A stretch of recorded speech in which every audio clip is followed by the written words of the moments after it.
In a garden in Athens, beneath the shade of olive trees, a man spoke, and the world stopped to listen. Aristotle came to Athens not as a conqueror, but as a student, thirsty for truth.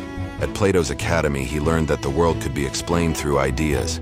But he was not content to stop in the heavens of abstraction. He wanted to bring philosophy down to earth, to things that could be touched, measured, and observed. He absorbed Plato's teachings like a sponge. Yet within him, a seed of rebellion began to grow. He started questioning everything, even his teacher. To him, the world could not be understood by thinking alone. It had to be seen. Years passed. When Plato died, Aristotle left the academy, but he did not leave empty-handed. He carried with him a legacy, logic, the framework of thought that would become the foundation of all human knowledge. At the Lyceum, the school he founded, Aristotle taught a way of thinking that did more than debate. It dissected reality. His students recorded every word, every observation, every small experiment he performed on the world around him. There, philosophy and science met for the first time. He taught about the stars and the anatomy of animals, about logic and politics, about causes and effects hidden behind every event. And among his students was one name that would shake the world: Alexander. It was not Alexander who changed the world first, but the teacher who lit his fire.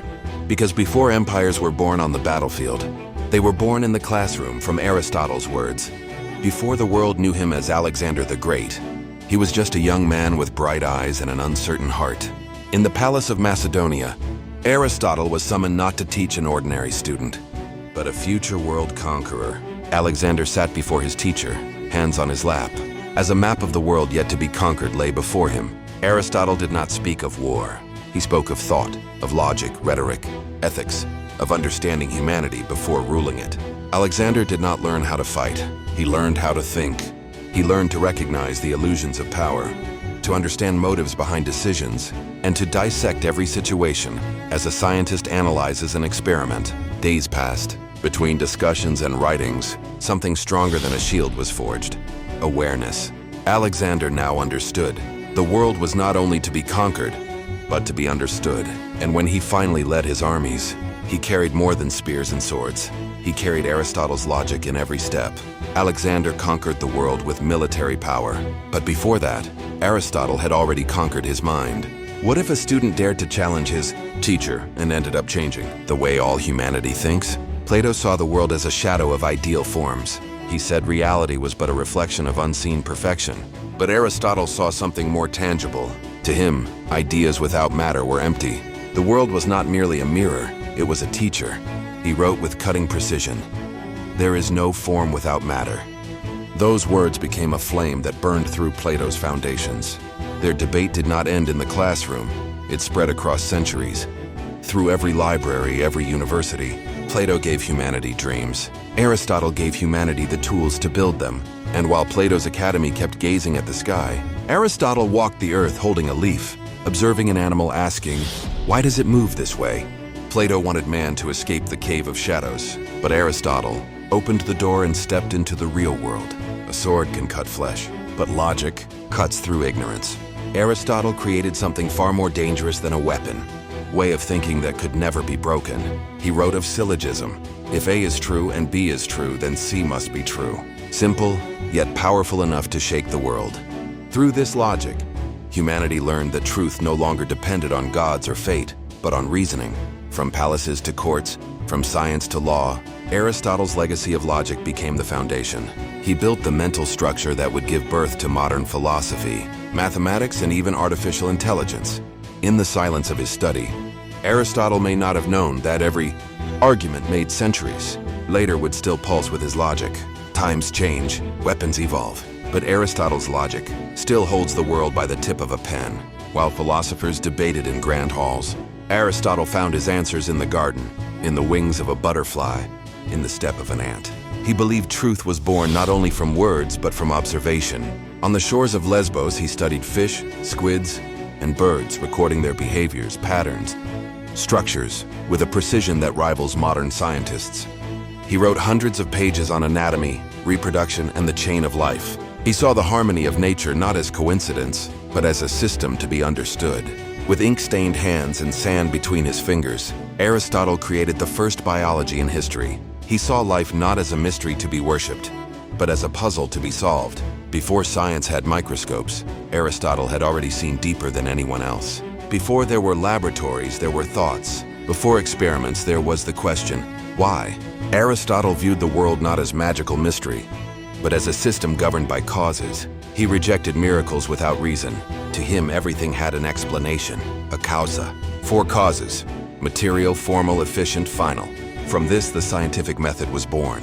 He explained rain not as a gift from gods, but as a natural process. He explained the movement of stars, the growth of plants, even the soul of man, with logic terrifying in its clarity. And though his only tools were pen and mind, Aristotle built the foundations of all science: biology, physics, astronomy, psychology, politics, and pure logic. He did not just think, he challenged the world to think with him. Modern science was born millennia later, but its seed was planted by a philosopher with ink-stained hands in Athens. Man is a political animal, Aristotle wrote. But beneath that sentence lay an analysis that shook the foundations of power. To Aristotle, a city was not merely a cluster of buildings, it was a living organism. He believed politics was the mirror of the human soul. When one man is greedy, tyranny is born. When all are wise, justice emerges. He observed the governments of Greece, democracy, monarchy, oligarchy, dissecting them like a doctor studying a patient. He wrote, "Happiness does not belong to the individual, but to the polis, a society living in harmony." These thoughts became the roots of modern political theory. Ethics, morality, social justice. Kings read his writings, rulers feared him, and students copied his words as if they were laws of nature. Aristotle never wanted to rule, but rulers lived under his thought. They revered him like a prophet of knowledge. Yet even Aristotle could not escape the silence of history. When Alexander died, the political winds shifted. Aristotle, once honored, was now suspected. Athens accused him of impiety. He knew what had happened to Socrates and bitterly said, "I will not allow them to sin twice against philosophy." He left Athens, the city he once made brilliant, and went into exile in Chalcis. He spent his last days in solitude, hiding his manuscripts to protect them from destruction. In those scrolls lay the entire architecture of human thought. He wrote until his hands trembled, gazing at the sea and whispering, "Knowledge is life that cannot die." Aristotle died as a man, but his mind refused to be buried. Centuries later, people still heard his whisper between the shelves of libraries. His manuscripts were hidden, lost, forgotten, but not gone. Centuries later, scholars in Alexandria rediscovered them. Texts on logic, rhetoric, and natural science. A world once drowned in myth suddenly awakened. From the ancient libraries to the Islamic universities, from Baghdad to Paris, his ideas spread like roots. Averroes, Ibn Sina, Thomas Aquinas, all built upon Aristotle's foundation. He may never have known, but his mind became a ghost that taught from behind the page, whispering in every debate, every laboratory, every classroom. When the world forgot his face, his words built a new one. 1,000 years passed. The world changed. But Aristotle's logic still beats within every human mind. Every time we weigh choices, argue, or plan, we walk the path he built. Aristotle did not leave behind palaces, but a structure of thought. He did not create machines, but the way of thinking that made machines possible. Computer science, mathematics, political debate, law science, all trace back to him. He is the architect of human thought itself. In this digital age, as artificial intelligence begins to think like us, there lies a beautiful irony. The logic that powers computers was born from a philosopher who lived 2,000 years before electricity. Aristotle never died. He merely moved from ink on papyrus to the pulse of our minds.